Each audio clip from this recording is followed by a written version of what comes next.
A note before we begin. This story involves disturbing historical events. Viewer discretion is advised. On November 18, 1978, in a remote corner of the Guyanese jungle, 918 people lay silent. This was not a battlefield. It was not a plague.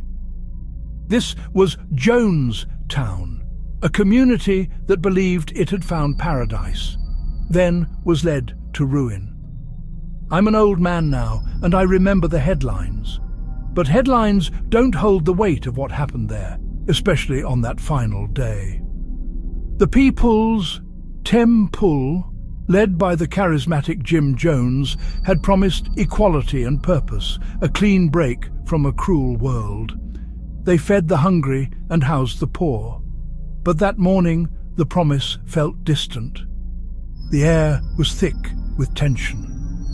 Recent defections and media scrutiny had frayed the edges of their isolated world. The usual loudspeaker announcements crackled with a new urgency, a paranoia that had been building for months.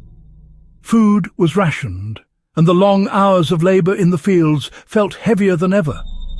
The utopia had rules, and the rules were tightening. Into this pressure cooker came U.S. Congressman Lee O'Ryan, arriving to investigate claims of abuse. After 2 days, he prepared to leave from the nearby port Kai-Tu-Me airstrip. He wasn't alone. A handful of residents, desperate for a way out, had begged to leave with him. For them, this was the only chance. As they boarded the small plane, a tractor-trailer pulled onto the runway.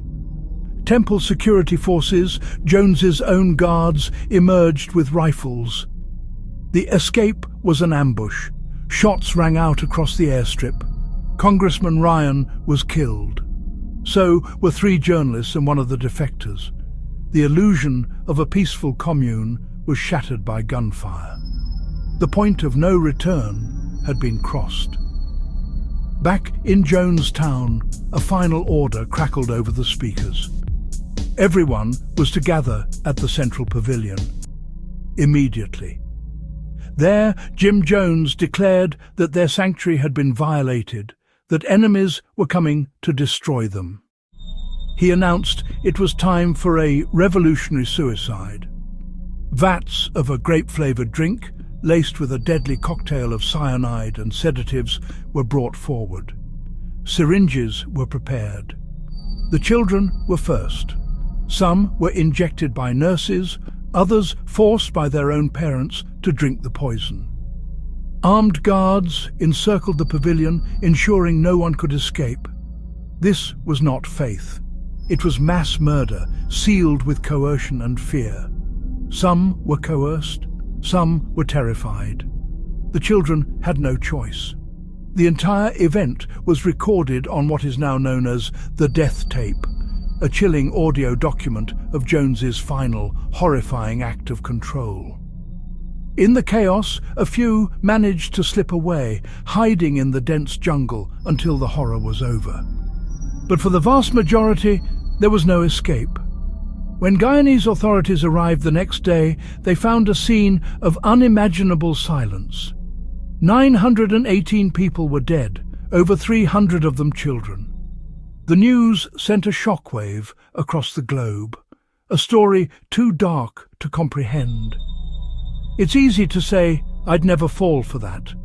But manipulation rarely starts with poison. It starts with a promise of belonging, with a leader who seems to answer every ache, with an isolation that feels like safety. We must remember the victims as people, teachers, farmers, nurses and dreamers, families with birthdays and bad jokes and favorite songs who were searching for a better world. So what do we learn? Question the leader who demands your entire world. Beware any community that forbids doubt or questions. If love requires your silence, it isn't love. Jonestown is not just a story about the past. It's a warning, set to a choir you can still hear if you listen closely. A reminder to think for ourselves, to protect our right to disagree, and to never surrender our voice. Ask questions, keep your passport, and if you ever feel trapped, reach out. There is always help.